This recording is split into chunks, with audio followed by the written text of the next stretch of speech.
Hello प्यारे बच्चों, मैं श्याम जहांगीर स्वागत करता हूं आपका आपके अपने प्यारे से यूट्यूब चैनल ऑनलाइन स्कूल पर, है ना। जैसा कि मैंने आपको एक वीडियो में बताया था कि हम 10th क्लास के बच्चों के लिए साइंस के कंप्लीट सिलेबस को अपन कवर करेंगे। तो आज की क्लास में मैं शुरू करने जा रहा हूं आपकी 10th क्लास की साइंस। हमने जो आपसे कमिटमेंट किया था उसकी शुरुआत आज अपन करने जा रहे हैं। आज के वीडियो में मैं आपको जो साइंस की शुरुआत करते हैं, साइंस में कैसे अपन आगे बढ़ेंगे, कैसे अपन एक एक चैप्टर्स को कवर करेंगे। और आज हम पढ़ेंगे, जो मैंने आपको बताया था कि हमारे टोटल चैप्टर है 13, है ना। उनमें से शुरू के जो 4 चैप्टर हैं वो केमिस्ट्री के चैप्टर हैं। उन चैप्टर्स के बारे में हम सबसे पहले चर्चा करेंगे, या ऐसे बात करूं मैं कि हमारा केमिस्ट्री का पोर्शन है वो हम सबसे पहले कंप्लीट करेंगे। और केमिस्ट्री के पोर्शन को कंप्लीट करने से पहले, चैप्टर्स को चालू करने से पहले अपन कुछ बेसिक बातें जानेंगे आज कि कैसे अपन हैं वो साइंस की शुरुआत करेंगे, या मैं ऐसे बोल सकता हूं केमिस्ट्री की शुरुआत करेंगे। और केमिस्ट्री के 4 चैप्टर में जो पहला चैप्टर है उसका नाम है रासायनिक अभिक्रिया एवं रासायनिक समीकरण। उस चैप्टर को समझने के लिए, उस चैप्टर में आप पूरा महारत हासिल करने के लिए आपको कुछ बेसिक चीजें आनी चाहिए, या उसके आगे वाले सारे केमिस्ट्री के चैप्टर्स को समझने के लिए आपको कुछ कुछ चीजें हैं वो पहले से मालूम होनी चाहिए। जिन बच्चों को मालूम है अच्छी बात है, जिनको नहीं मालूम है वो, है ना, एक बार वीडियो को अच्छे से देखें, नोट्स बनाएं, और जिनको मालूम है वो भी देखें ताकि उनका भी रिवीजन होता रहे। तो आज हम जानेंगे कि कैसे केमिस्ट्री की शुरुआत करें, कैसे अपन पहले चैप्टर से बढ़ने से पहले अपन कुछ चीज़ों को जानें, कैसे आयंस होते हैं, कैसे तत्व होते हैं, कैसे परमाणु के बारे में सबसे पहले बात करेंगे अपन, और कैसे यौगिक बनता है, कैसे पदार्थ बनते हैं। इस छोटे से लेक्चर में आज हम इस बेसिक को जानेंगे, और फिर वन शॉट वीडियो से आपको मैं कंप्लीट चैप्टर है वो एक ही वीडियो में कवर करवा दूंगा। तो देखो, आज हम सबसे पहले जानेंगे बेसिक्स के बारे में। और बेसिक में आपने 9th क्लास में एक चीज पढ़ी होगी परमाणु के बारे में, है ना। केमिस्ट्री के अंदर चाहे आप कोई सी भी क्लास में जाओगे ना, तो सबसे पहले आपको बोलेगा कि सिर्फ परमाणु, है ना, उसके बारे में आना चाहिए आपको। देखो, सबसे पहले मैं आपको हेडिंग लगा देता हूं यहाँ पर, परमाणु, जिसको आप इंग्लिश में क्या बोलोगे, एटम। इंग्लिश वाली टर्म्स भी आपको हल्की हल्की है वो आनी चाहिए, ठीक है। अब परमाणु क्या है ना। परमाणु की परिभाषा है ना छोटी सी है। परिभाषा से आपको मतलब नहीं है, परिभाषा कोई नहीं पूछेगा। परमाणु का सीधा सीधा मतलब क्या है, अति सूक्ष्म, मतलब बहुत ही छोटा, अविभाज्य कण। ये परिभाषा दी थी, है ना। आपने मतलब 9th क्लास के अंदर पढ़ा होगा कि महर्षि कणाद, पकुदक, कात्यायान, उसके बाद में डाल्टन आए थे, रदरफोर्ड, थॉमसन, और ऐसे बहुत सारे साइंटिस्ट थे, है ना। इन्होंने आगे आगे आगे आगे अपने मॉडल देते गए। हमें यहाँ पे मॉडल्स की बात नहीं करनी है, हमें सीखना है ना, कि कैसे यौगिक बनते हैं, फॉर्मूला कैसे बनाना है हमें, क्योंकि हमारे 10th क्लास के अंदर बहुत सारे फॉर्मूले आएंगे, बहुत सारी रिएक्शन आएगी, चीज़ों को तोड़ना है, जोड़ना है, मरोड़ना है। तो इनके लिए अपन पहले वर्जिश करते हैं। तो वर्जिश में सबसे पहले आप याद रखें परमाणु। परमाणु क्या है कि इस प्रकृति की सबसे छोटी इकाई वो क्या कहलाती है, परमाणु। ये परिभाषा सबसे पहले दी गई थी, है ना। ये परिभाषा है वो सबसे पहले बताया गया था। उसके बाद में एक साइंटिस्ट आए थे जिनका नाम है डाल्टन। अलग पेन से लिख देता हूं भाई, वैज्ञानिक थे, महान काम किया था उन्होंने। डाल्टन आए थे। डाल्टन ने परमाणु के बारे में कुछ बातें बोली थी। डाल्टन ने यह बोला था कि जो परमाणु है वो क्या है, अति सूक्ष्म, ये सेम ही लाइन है जो ऊपर वाली में लिख रहा हूं, है ना। क्या है, बहुत ही छोटा अविभाज्य कण है, जिसे और अन्य भागों में नहीं तोड़ा जा सकता है, अनब्रेकेबल है ना, इससे छोटा कुछ भी नहीं है, ठीक है। और इन्होंने ये बोला था कि जो परमाणु है, ये जो परमाणु है ना, यह किसमें भाग लेता है, रासायनिक अभिक्रियाओं में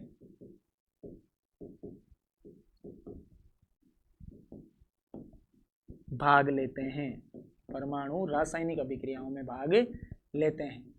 और एक बात इन्होंने ये बोली थी कि परमाणु का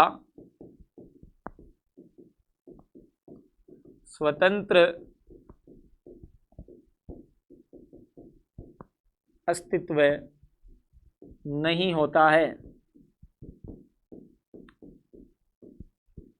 ये बातें डाल्टन ने बोली थी।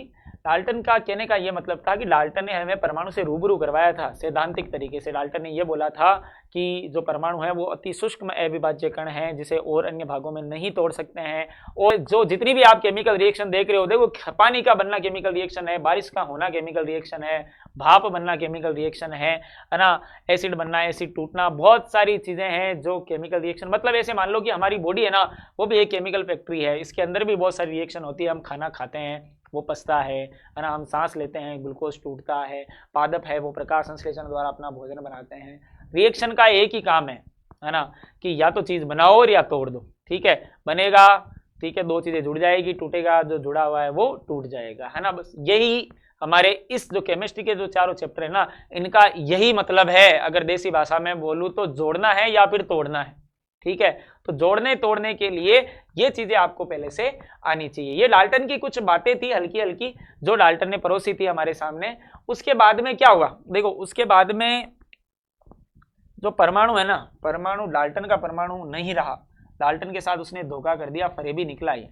अब परमाणु कुछ और रूप ले लिया परमाणु ने, है ना। बाद में बहुत सारे साइंटिस्ट आए, थॉमसन ने अपना मॉडल दिया, थॉमसन ने ये बोला कि परमाणु है तरबूज के समान है ना। और रदरफोर्ड आए, रदरफोर्ड ने बोला नहीं, परमाणु के अंदर नाभिक है, परमाणु का द्रव्यमान है वो उसके केंद्र में होता है। बोर आए, ये सब मॉडल आपने 9th में पढ़ लिए। अब मैं कहने का मतलब ये मैं बोल दूं कि ये जो परमाणु है ना, परमाणु खुद छोटा नहीं है, इसके अंदर भी छोटे छोटे कण हैं। ये परमाणु है, टोटल पूरा परमाणु है ये, है ना।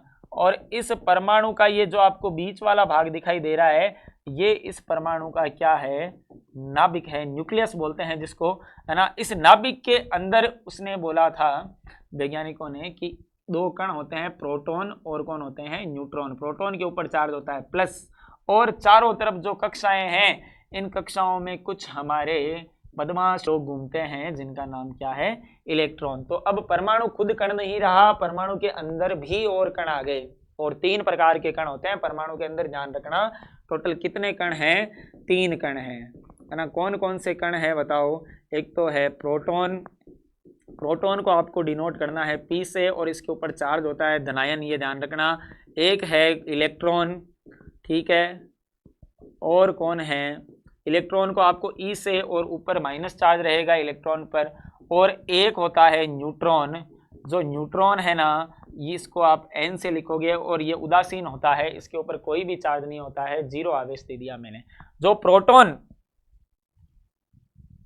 और न्यूट्रॉन हैं, ये दोनों हैं, वो कहाँ रहते हैं, ये दोनों रहते हैं नाभिक में। कहाँ रहते हैं, नाभिक में। और जो हमारे भाई साहब है ना इलेक्ट्रॉन, इलेक्ट्रॉन क्या करते हैं सर, इलेक्ट्रॉन है वो कक्षा में चक्कर लगाते हैं, कक्षा में क्या करते हैं, चक्कर लगाते हैं। कहने का मतलब है ये परमाणु का गतिशील कण है, बाकी गति नहीं करते हैं।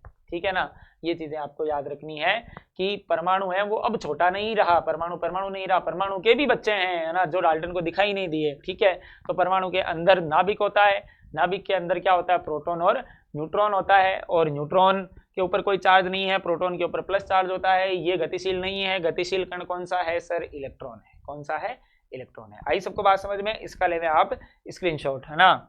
अब थोड़ा सा आगे बढ़ते हैं, है ना। मैंने क्या बोला कि सबसे छोटा कण किसको माना भाई सर, परमाणु को माना। किसको माना, परमाणु को, है ना। अब परमाणु जैसे आपने ये तो पढ़ा होगा, 20 तक तत्व के नाम सबको आने चाहिए, है ना। Hydrogen, helium, lithium, beryllium, boron, carbon, nitrogen, oxygen, fluorine, neon, sodium, magnesium, aluminium, silicon, phosphorus, sulphur, chlorine, argon, potassium, calcium. 20 तक आपका काम हो जाएगा 10वीं में। फिर आगे 11वीं में अगर तुम साइंस लो, साइंस लेना ही पड़ेगा तुम्हें 11वीं में, क्योंकि आपको ऐसी पढ़ाई जाएगी साइंस कि आप छोड़ ही नहीं पाओगे साइंस को, है ना। तो यहाँ पर जो परमाणु है, जैसे मान लो कि एक तत्व है हाइड्रोजन, हाइड्रोजन का प्रतीक होता है H, तो ये इसको परमाणु बोल दिया कि ये हाइड्रोजन है ना। ठीक है, और उसके बाद में हाइड्रोजन के बाद में जैसे मान लो मैंने लिख दिया ऑक्सीजन, ये ऑक्सीजन का परमाणु हो गया। ये मैंने लिख दिया फ्लोरीन, ये फ्लोरीन का परमाणु हो गया। ठीक है, अब परमाणु के बाद में एक नाम आता है सर, उस नाम है वो तत्व। क्या नाम है, तत्व। परमाणु है उनसे बड़ा कण क्या होता है, तत्व होता है ना।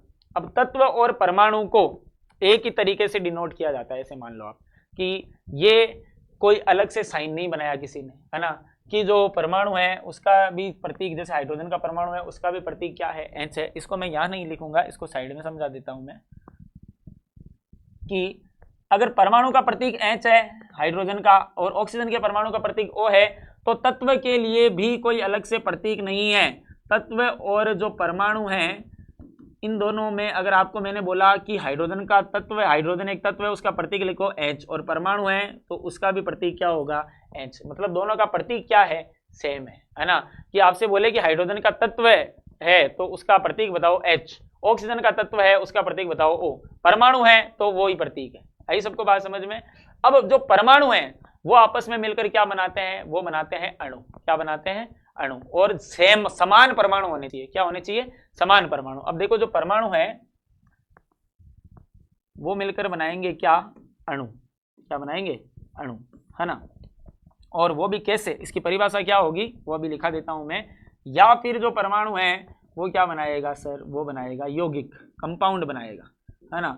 अणु को इंग्लिश में बोलते हैं सर मॉलिक्यूल। क्या बोला जाता है, मॉलिक्यूल। यौगिक को बोलते हैं सर कंपाउंड। अब देखिए इधर,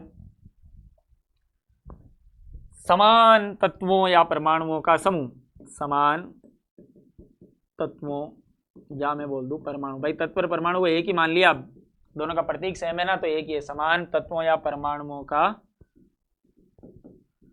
समूह है वो क्या कहलाता है भाई साहब, वो कहलाता है अणु कहलाता है, ठीक है। और यौगिक की क्या परिभाषा हो जाएगी कि भिन्न भिन्न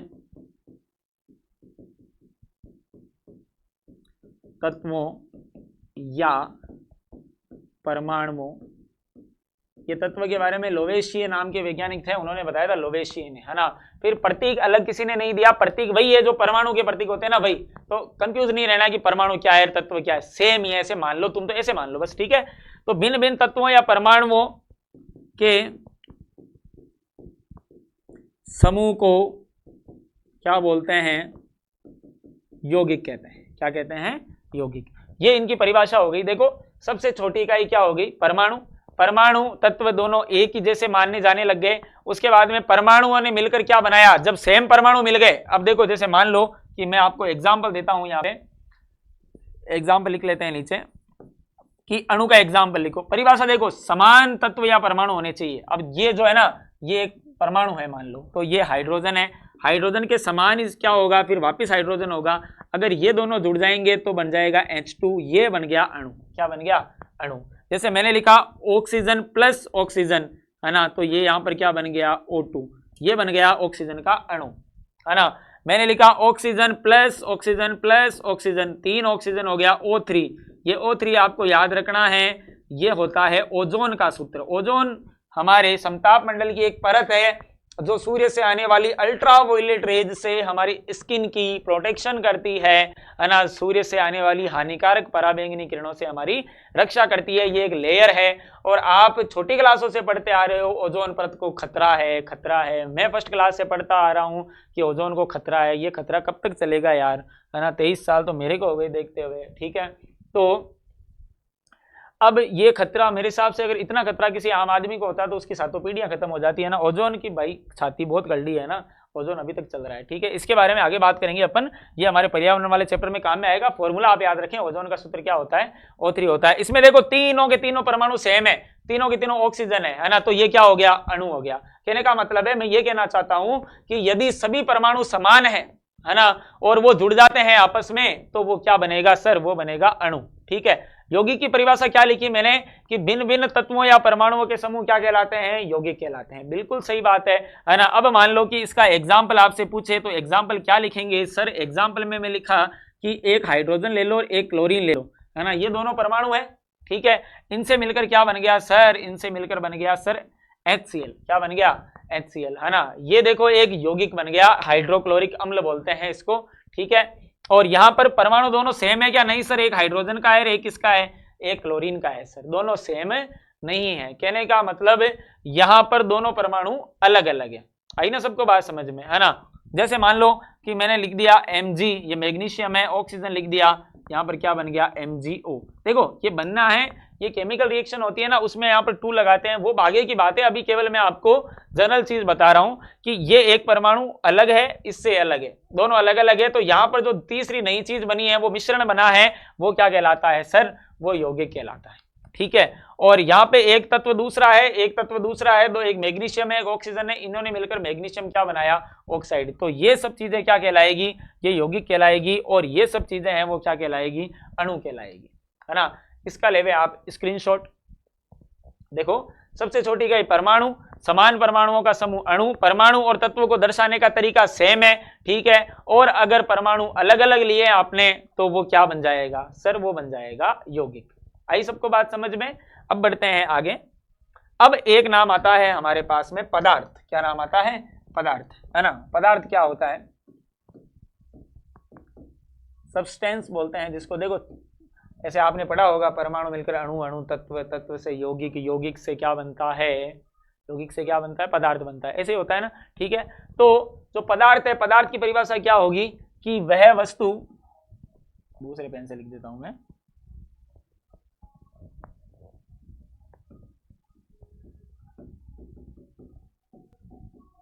जिसका द्रव्यमान हो वह वस्तु स्थान घेरती हो,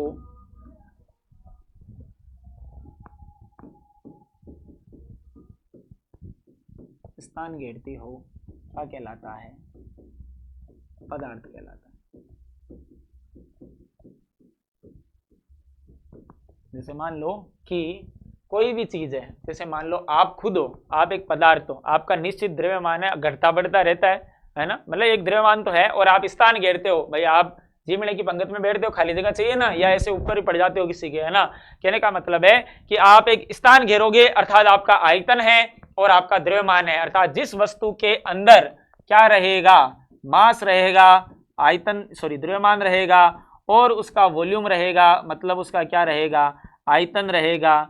तो वो किसकी श्रेणी में आएगी? वो पदार्थ की श्रेणी में आएगी। बात करूं मैं इनके उदाहरणों की, तो उदाहरण में सब चीज मैं जिससे लिख रहा हूं, वो पेन एक पदार्थ है, आप जिस कॉपी में लिख रहे हो वो एक पदार्थ है, आप और क्या कर रहे हो, मोबाइल चला रहे हो, वो एक पदार्थ है।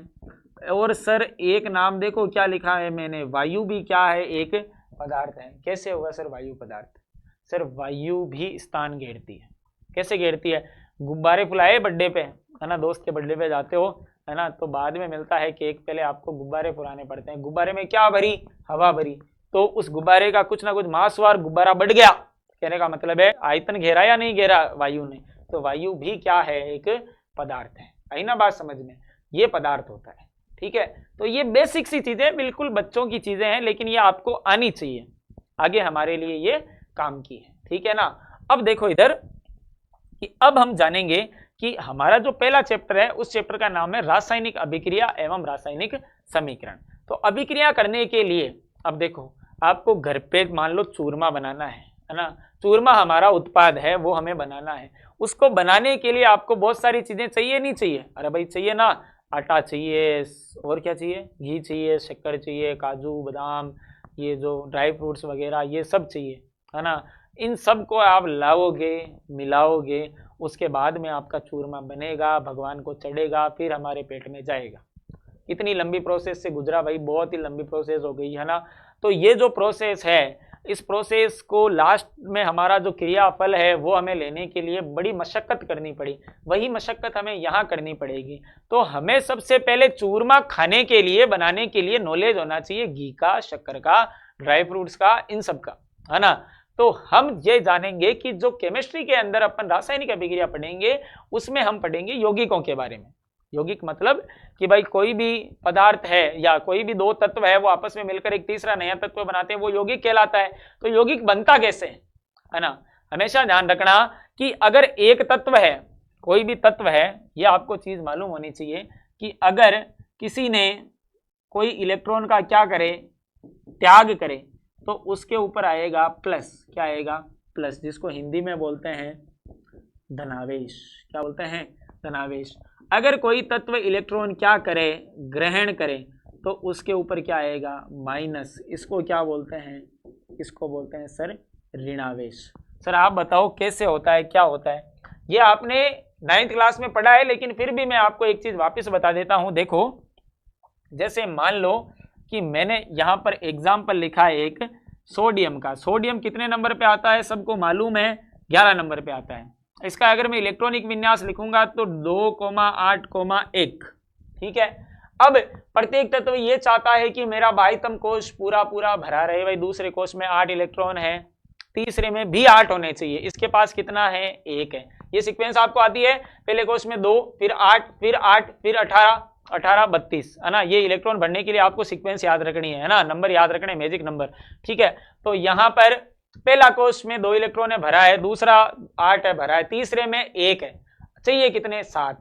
7 कोई देता नहीं है, देने की लिमिट है भाई, 3 दे सकता है, 4 दे सकता है ना, 3 ही हम कंसिडर करते हैं। यहाँ पर कितना चाहिए, 7 चाहिए। मौत मोटी भूख है ना, तो इस भूख को शांत करने के लिए इसको क्या करना पड़ेगा, इसी एक को ही बाहर निकालना पड़ेगा।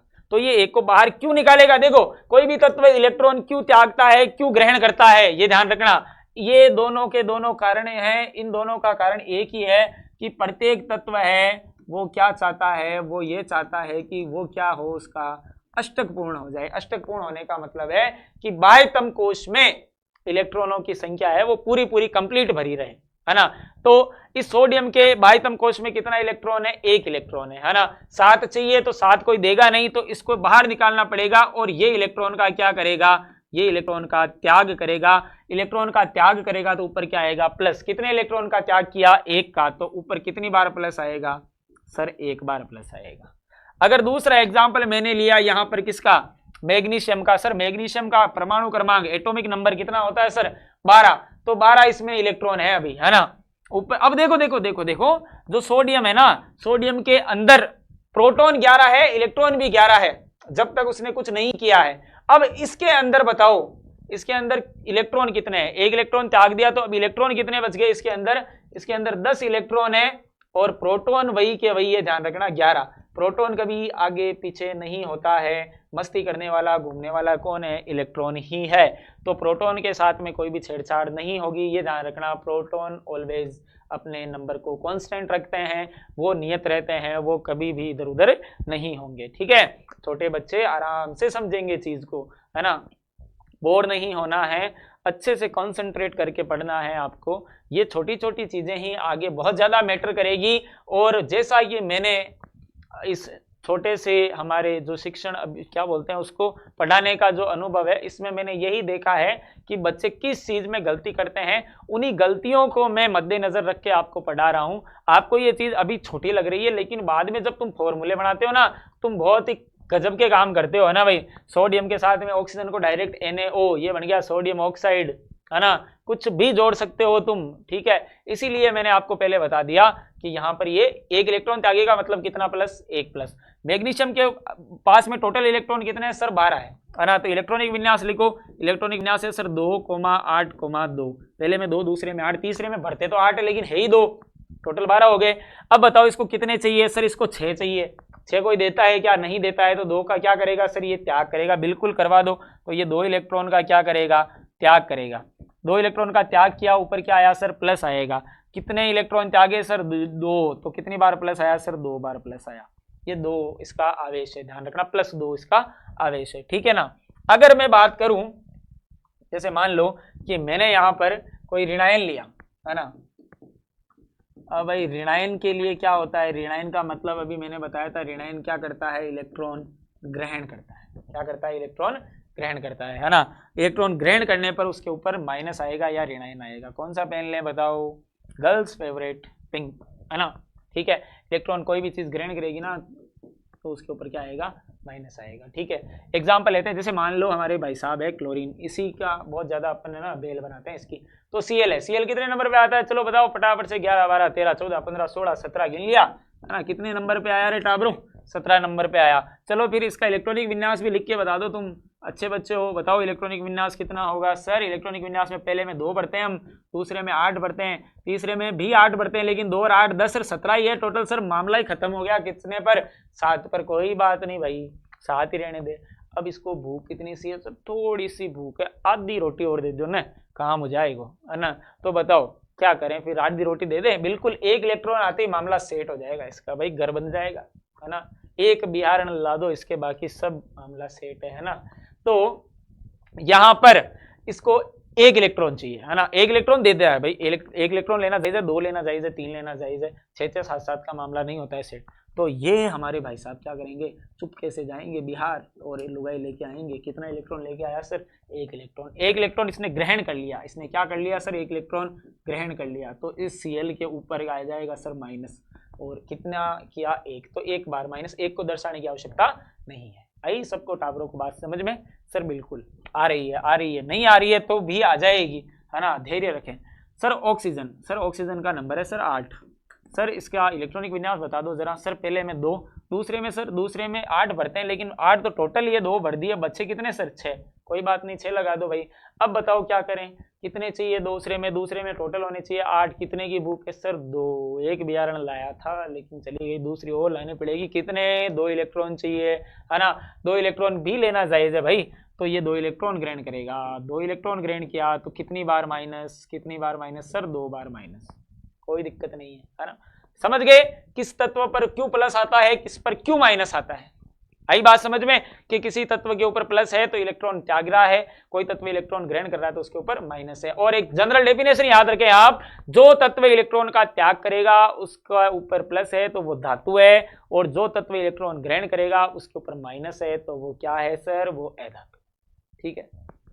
अगर 2 चीजों को जोड़ना है, हमेशा ध्यान रखना, 2 चीजें अगर जोड़नी है तो एक प्लस होना चाहिए, एक माइनस होना चाहिए। एक प्लस होगा, एक माइनस होगा। प्लस माइनस क्यों आता है वो मैंने आपको बता दिया।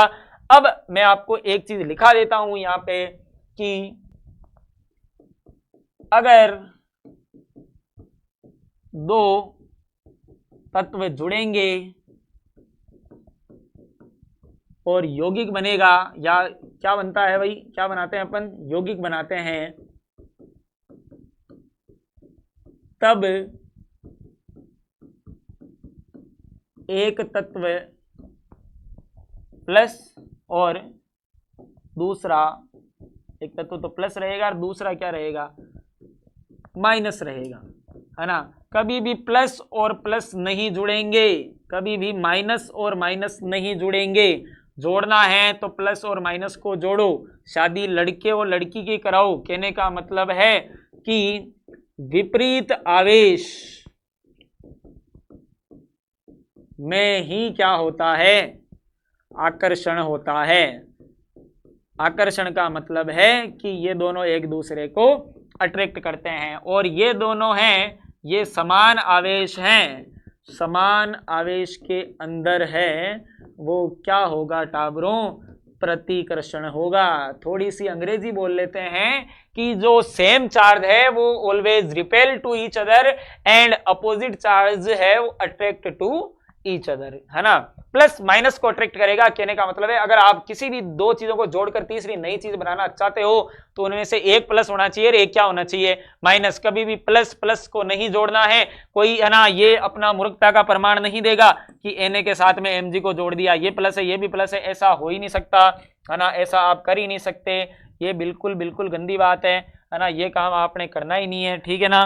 तो ये चीज आपको भली बात ही समझ में आई होगी। इसका भी स्क्रीनशॉट ले लें आप, है ना, कि 2 चीजों को जोड़ना है तो एक प्लस एक माइनस, एक प्लस एक माइनस, हाउ एनी कंडीशन, ये चीज आपको याद रखनी है, ठीक है। किसके ऊपर क्यों प्लस आता है, क्यों माइनस आता है, वो आपने देख लिया। उसकी जरूरत के हिसाब से वो अपना प्लस और माइनस धारण कर लेता है। इसके अलावा अपन निकालते रहेंगे कि किसके ऊपर प्लस है, किसके ऊपर माइनस है, लेकिन कुछ चीजों का आपको, है ना, शॉर्ट में याद रखना है। जैसे मान लो कि ये NH4 है, NH4 के ऊपर हमेशा +1 आता है, और इसको बोलते हैं, ध्यान रखना, क्या? Ammonium ion. ये नाम आपको याद रखने हैं। मैं कुछ नाम यहाँ पर लिख रहा हूं जो हमारे फॉर्मूले बनाने में काफी काम में आएंगे।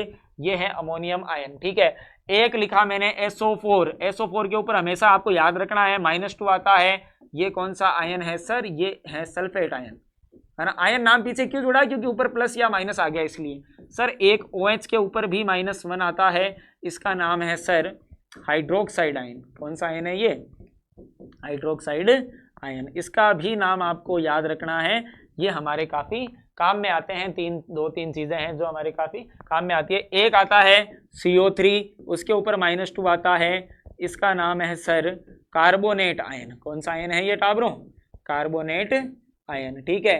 और एक आता है HCO3, इसके ऊपर आता है -1, ये है सर हाइड्रोजन कार्बोनेट या बाई कार्बोनेट बोलते हैं इसको, ध्यान रखना। ये कौन सा आयन है? हाइड्रोजन कार्बोनेट आयन, है ना। अब चलो मैं आपसे कुछ चीजें पूछता हूं। मैंने आपको अब एक सवाल दिया कि आपको ये चीजें, आप स्क्रीनशॉट ले लो पहले इसका, इस पे चार्ज आपको याद रखना है हमेशा ही, है ना। बनाना करना सीखना। अब इतना देखो, इतना तुम करोगे ना तो फिर 10वीं कर ही नहीं पाओगे, है ना। आपको तो दिसंबर तक पूरा हाथ पेड़ली होता है ना तुम्हारा, उस तक तो तुम्हारा सिलेबस तुम्हें आना चाहिए पूरा, ठीक है। हम आपका सिलेबस दिवाली से पहले क्या, मैं आपके 20 लेक्चर्स के अंदर आपका पूरा सिलेबस कर दूंगा, है ना। स्कूल जाओगे ना तुम, पूरा सिलेबस पढ़ के जाओगे एक बार, अगर तुम ढंग से पढ़ रहे हो तो, ठीक है। रोता फिरो बता की मर्जी है, ठीक है। अब देखो, अगर मैंने आपको बोला कि कुछ फॉर्मूले बनाना है तो आप कैसे बनाओगे, है ना। भाई फॉर्मूले आगे काम में आएंगे हमारे, तो उसको बनाना कैसे है, तो बनाने के लिए आपको देखो क्या करना है। जैसे मान लो कि मैंने बोल दिया कि आपको एक फॉर्मूला बनाना है, चलो फॉर्मूला बनाते हैं। मैं लाइन यही लिख देता हूं, चलिए कुछ फॉर्मूलाज, कहने का मतलब है सूत्र बनाते हैं। अब सूत्र बनाते हैं, कुछ खेल कर लेते हैं छोटा सा। ये सूत्र बनाना सीख के अपन इस सेशन को यहीं एंड करेंगे। कल मैं आपकी क्लास लूंगा जिसके अंदर अपन पढ़ेंगे क्या, रासायनिक अभिक्रिया और रासायनिक समीकरण। लेकिन वो समझ में आने के लिए पहले तुम्हें ये आना चाहिए। और जितने भी इंपॉर्टेंट फॉर्मूलाज हैं उन सब की मैं आपको टेलीग्राम पर पूरा का पूरा है वो, उसकी PDF या मैसेज के माध्यम से मैं आपको सेंड कर दूंगा। वो सारे फॉर्मूलाज आप याद कर लें, देख लें एक बार। वैसे जैसे जैसे आगे जाएंगे वैसे वैसे आते रहेंगे फॉर्मूलाज। और आप अगर अभी तक हमारे टेलीग्राम चैनल पे नहीं जुड़े हैं तो आप जाकर टाइप करें ऑनलाइन स्कूल 12 टेलीग्राम पे, वहाँ से आप उस चैनल को ज्वाइन करें और वहाँ से आपको सारी क्लासेज की इंफॉर्मेशन ये सब मिलता रहेगा। और यूट्यूब चैनल पे भी आप घंटा दबा दें, है ना, बेल आइकन दबा दें, ताकि आने वाली क्लास का आपको नोटिफिकेशन सबसे पहले मिले। सुबह उठते ही आपके पास क्लास पहुंच जाएगी, उठते हो 9-10 बजे उठते हो उसी टाइम क्लास आएगी भाई, ठीक है ना। जल्दी उठोगे तो आपका काम है वो जल्दी उठ जाओ। फॉर्मूला बनाना है, जैसे मान लो कि मैंने बोला कि आपको सिंपल सा फॉर्मूला बनाना है सोडियम क्लोराइड का। किसका फॉर्मूला बनाना है? सोडियम क्लोराइड का। मान लो कि तुम्हें आता है, लेकिन अब बनाते कैसे हैं, या किसी को भी आता ही नहीं है तो कैसे बनाते हैं। देखो सबसे पहले नाम में देखो क्या है सर, एक तो नाम लिखा है सोडियम, सोडियम का प्रतीक क्या होता है सर? Na होता है। अभी आपने बोला था कि ये इसके ऊपर प्लस आएगा, ठीक है।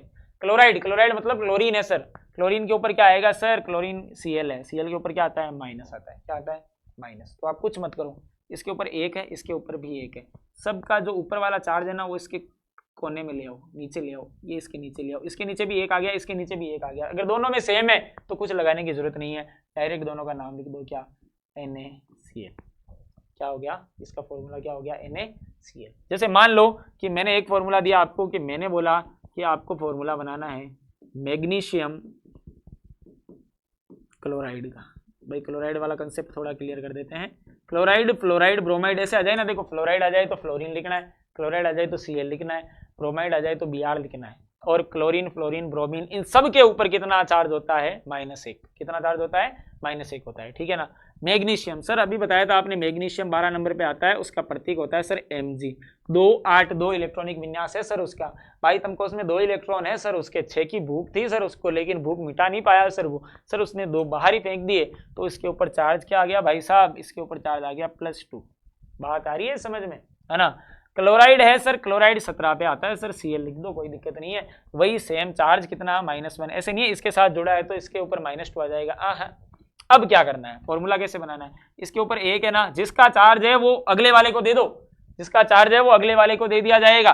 प्लस का माइनस को दे दो, माइनस का प्लस को दे दो, है ना। तो ये प्लस वाला है वो नीचे चला जाएगा 2, और ये माइनस वाला 1 है वो नीचे आ जाएगा। तो मैग्नीशियम कितना सर? मैग्नीशियम 1 ही। क्लोरीन के नीचे सर कितना आया सर? 2 आया, तो MgCl2 बन गया भाई फॉर्मूला।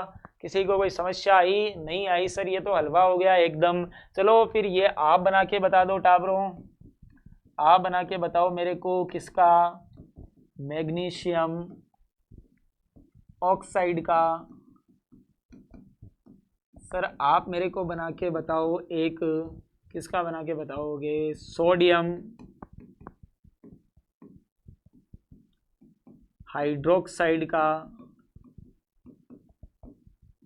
ठीक है। और आप मेरे को बना के बता दो एक और किसका बनाओगे, जैसे मान लो कि सोडियम क्लोराइड हो गया, सोडियम हाइड्रोक्साइड हो गया। एक छोटा सा फॉर्मूला और देख लेते हैं अपन, चलो पहले ये दो बनाओ तुम, है ना। मैग्नीशियम ऑक्साइड, मैग्नीशियम ऑक्साइड में क्या करना है आपको, देखो सीधा सीधा देखो, ऑक्साइड आ जाए तो ऑक्सीजन नहीं है ना। मैग्नीशियम, मैग्नीशियम के ऊपर अभी देखा था +2 आता है, बिल्कुल ऑक्सीजन है, ऑक्सीजन के ऊपर भी ये मैंने निकाला था, अभी क्या आता है -2। ये मैं क्यों बता रहा हूँ सेम ही चीजें, क्योंकि ये चीजें मैंने आपको आवेश निकाल के बताई है अभी, है ना। अब बताओ क्या करना है, सर इसके ऊपर +2 है, इसके ऊपर -2 है, सेम चार्ज आ गया तो कुछ भी नहीं लगाना है, क्योंकि ये इसको इससे कैंसिल कर देगा, है ना। तो यहाँ पर ये इसके नीचे दो, ये इसके नीचे दो, तो डायरेक्ट दोनों में सेम आ जाए तो डायरेक्ट क्या बन जाएगा, MgO बन जाएगा, मैग्नीशियम ऑक्साइड बन जाएगा, कुछ भी लगाने की आवश्यकता नहीं है। सोडियम हाइड्रोक्साइड, सर सोडियम का क्या होता है, Na होता है, उसके ऊपर प्लस बनाता है, ये कौन सी बला है, अरे ये देख, ये रही हाइड्रोक्साइड, आयन, आयन मतलब वो अकेला होता है तब लिखा मैंने, हाइड्रोक्साइड का मतलब होता है OH, OH के ऊपर क्या आएगा सर, -1 आएगा। सर ये तो दोनों खुद भाई भाई है, इसके ऊपर +1 है, इसके ऊपर -1 है, क्या किया जाए, करो क्या, दोनों को जोड़ दो, एक के ऊपर प्लस है, एक के ऊपर माइनस है, दोनों को चेप दो डायरेक्ट, है ना। तो ये दोनों जुड़ जाएंगे, अगर सेम चार्ज है तो कुछ भी नहीं लिखना है, तो यहाँ पे क्या लिखेंगे, डायरेक्ट NaOH। आई सबको बात समझ में, है ना। फॉर्मूला बनाने के लिए अपनी भाषा में एक चीज याद रखें, है ना, फॉर्मूला बनाते समय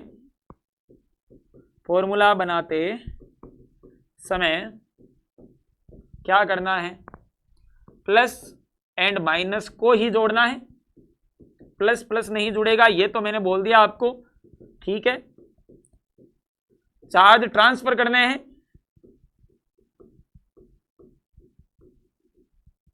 भाई जिसका प्लस के ऊपर चार्ज है वो माइनस को दे दो, माइनस के ऊपर चार्ज है वो किसको दे दो, प्लस को दे दो, ठीक है। सेम चार्ज आ जाए, सेम चार्ज हो तो कैंसिल कर दो, कैंसिल कर दो, प्लस और माइनस को प्लस माइनस से क्या कर दो, कैंसिल कर दो, ठीक है ना। मतलब कुछ भी मत लगाओ, अगर सेम मान लो इसके ऊपर +5, इसके ऊपर भी +5, मैं होता नहीं है बता रहा हूँ, तो डायरेक्ट लिख दो आप, -5 +5 तो डायरेक्ट लिख दो, काट दो उसको। अगर जोड़ रहे हैं ना 2 3 का ऐसे, तो आपको उसको करना है। आई समझ में। आज की इस क्लास में मैंने आपको बिल्कुल बेसिक बातें बताई, बिल्कुल हलवा एकदम, है ना, जो बिल्कुल छोटी छोटी चीजें होती है उनके बारे में। कल की क्लास में अपन ये जानेंगे, मैं आपके लिए एक टेबल लेके आऊंगा, उसके अंदर जितने भी हमारे 10th क्लास के अंदर जितने भी आयन काम में आएंगे, धनायन और ऋणायन, उनकी सबकी टेबल मैं आपको बता दूंगा, ठीक है। वो मैं पहले से आपके लिए बोर्ड पे लिख दूंगा, आपको डायरेक्ट उसको नोट करना है, फिर उससे रिलेटेड अपन जितने भी फॉर्मूला है वो बनाएंगे। कुछ फॉर्मूलाज मैं आपको यहाँ बना के बताऊंगा, और ज्यादा से ज्यादा फॉर्मूले अगर आपको पढ़ने हैं तो आप हमारे टेलीग्राम चैनल से जुड़ सकते हैं, है ना। वहां पर आपको मैं PDF अवेलेबल करवा दूंगा। आने वाली क्लास में अपन रासायनिक अभिक्रिया और रासायनिक समीकरण में जो जितनी भी बातें हैं उनको साथ में शुरू करेंगे। तो आपको अगर ये सेशन पसंद आया हो तो आप वीडियो को लाइक करें, चैनल को सब्सक्राइब करें, और अपने दोस्तों को, मित्रों को भेजते रहें। उनको छुट्टियों में अगर वो घूम रहे हैं तो उनको बोलो कि थोड़ा टाइम निकाल के अपनी पढ़ाई को व्यवस्थित करें, ताकि आपको अटपटा नहीं लगे कुछ भी स्कूल जाते समय। और इस चैनल को आप पूरा प्रॉपर फॉलो करें, आपको हर एक सब्जेक्ट की क्लास है वो डे बाय डे हम कोशिश कर रहे हैं कि हम बाकी सारी सब्जेक्ट की भी आपको यहाँ पर क्लास दें। अभी मैथ और साइंस की जो क्लास चल रही है उनको आप प्रॉपर फॉलो करते जाएं। धन्यवाद।